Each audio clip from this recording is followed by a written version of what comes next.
ہلکی بڑی ہوئی شیو اور بکھرے بالوں کے ساتھ وہ سخت پریشان نظر آ رہا تھا۔ 17 بار میرے دماغ میں فون کی گھنٹی بجتی ہے۔ وہ میرے چیمبر میں میرے سامنے کرسی پر بیٹھا ایک ہی بات دہرا رہا تھا۔ ٹھہریے، میں پہلے اپنا تعارف کروا دوں۔ میں ایک سائیکیٹرسٹ ہوں۔ پریکٹس شروع کیے صرف سال ہوا ہے، مگر اس طرح کے کئی نیم ذہنی مریضوں سے واسطہ پڑ چکا ہے۔ ہاں، تو ہم کیا بات کر رہے تھے؟ میرے سامنے بیٹھا ہوا 30-32 سالہ شخص جس کا نام جانسن ہے بضد ہے کہ اس کے دماغ کے اندر فون کی گھنٹی بجتی ہے اور بار بار بجتی ہے۔ کہیں ایسا تو نہیں ہے کہ یہ آواز آپ کی سماعت کا دھوکہ ہو، جیسے آپ اپنے دماغ میں محسوس کرتے ہو؟ اکثر ایسا ہوتا ہے کہ کان خراب ہو سکتا ہے۔ ہرگز! جانسن نے میری بات کاٹ دی۔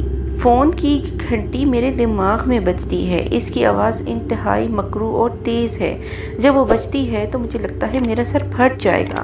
جانسن نے میرے پاس دوسرا وزٹ تھا۔ جب پہلی بار وہ میرے پاس آیا تھا اور واضح تھا کہ اس کے دماغ میں فون کی گھنٹیاں بجتی ہیں، تو ابتدائی معائنے کے بعد میں نے اس کو کہا کہ اب گن کر بتائیے کہ فون کی گھنٹی دن میں کتنی بار بجتی ہے۔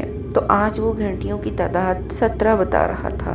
اس کے چہرے کی وحشت اور دیوانگی بتا رہی تھی کہ وہ پوری رات سو نہیں سکا ہے، بلکہ شاید کئی راتوں سے اس کی نیند پوری نہیں ہوئی ہے۔ میں نے اس کی دوائیوں میں سکون آور ادویات شامل کی۔ مسٹر جانسن، اب آپ ایسا کریں، جب آپ کے دماغ میں کوئی فون کال آئے تو آپ ریسیو کریں۔ کیا مطلب؟ جانسن نے حیرت سے مجھے گھورا۔ میرا مطلب ہے کہ آپ اپنے دماغ کی مدد سے فون کال اٹھانے کی کوشش کریں، معلوم کریں کہ دوسری طرف کون ہے۔ جانسن کی آنکھیں کسی گہری سوچ میں ڈوب گئی۔ میں نے اس کو وزٹ اگلے ہفتے پر بلایا تھا، مگر وہ دوسرے دن ہی آ دھمکا۔ اس کا چہرہ معمول سے زیادہ وحشت زدہ ہو رہا تھا۔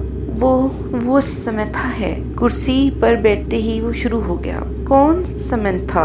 میں نے پوچھا۔ میں فون اٹھا لیا۔ وہ جانسن کی آنکھوں میں خوف کی لہر دوڑ گئی۔ وہ ایک بدروح ہے۔ میں نے بہت مشکل سے اپنی مسکراہٹ پر ضبط کیا۔ اس طرح کے شیزوفرینیا کے مریضوں سے نمٹنا ہمارا دن رات کا کام تھا۔ اچھا، تو وہ کیا چاہتی ہے؟ آپ کو کیوں کال کر رہی؟ وہ ایک بدروح ہے، 17ویں صدی کی۔ 17 سال کی عمر میں اس کا قتل کر دیا گیا تھا۔ جب سے وہ ایک بدروح بن گئی ہے۔ وہ تو ٹھیک ہے، مگر وہ آپ کے دماغ میں گھنٹیاں کیوں بجاتی ہے؟ میں نے جانسن کی دوا میں نیند کی دوا بڑھا دی۔ نیند اس کے لیے بہت ضروری تھی۔ وہ پاگل پن کی طرف بڑھ رہا تھا۔ اب جب سمنتھا آپ کو کال کرے، آپ پوچھیں کہ وہ آپ سے کیا چاہتی ہے۔ وہ پھر اگلے روز چیمبر میں موجود تھا، پہلے سے زیادہ درد آنکھیں اور دیوانہ پن۔ وہ سمنتھا، وہ مجھے سونے نہیں دیتی۔ وہ مجھ سے ایک بہت غلط کام کرانا چاہتی ہے۔ وہ کرسی پر بیٹھا جیسے خود کلامی کر رہا تھا۔ اچھا؟ مجھے اس گفتگو میں مزہ آنے لگا۔ 17ویں صدی کے بدروح نے ناتموار سٹارز والا پسند کیا ہے۔ مگر جانسن نے میری بات سنی۔ وہ مسلسل خود کلامی کر رہا تھا۔ سمنتھا مجھ سے غلط کام کروانا چاہتی ہے، ایک بہت غلط کام، مگر کون سا کام؟